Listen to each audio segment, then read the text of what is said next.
Deze Schonebeker heideskiep worden in dit staatsbosbeheerterrein bij Noordburgum inzetten om de jonge bjemmen eruit te fretten. Dat is nodig om je de heide weer komen te litten. Daar wie jeder een heel soort van in de worden.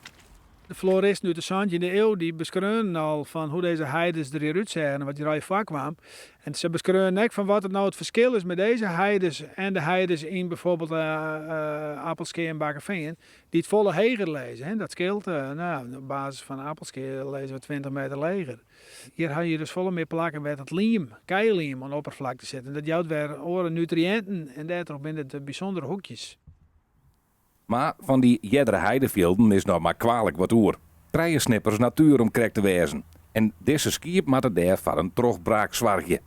In 2015 hebben we hier geprobeerd om hier weer heide te reanimeren feitelijk. Maar dat werd toch echt wel helemaal verdwenen. En plaatselijk vond je nog wat heideplanten, dus we hebben hier een flink stuk aangeroven. Ja, dat vinden bjemmen met name ook prachtig. Dus we hebben een beetje, ik zag van hoe mag je die bjemmen een beetje kwaad houden. Want ja, we wonen toch een heideveldje, net een bos.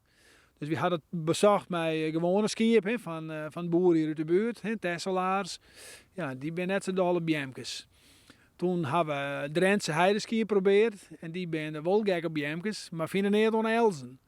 Dus toen hadden we via dat Schonebekers misschien een oplossing binnen. Nou, we hebben nu 120 Schonebekers erin. En ze had gas 4 hen op. Je ziet nou echt dat ze de bjemmen ontstroepen binnen. Wat er denij nog oer is van de bjemkes is van deze geiden.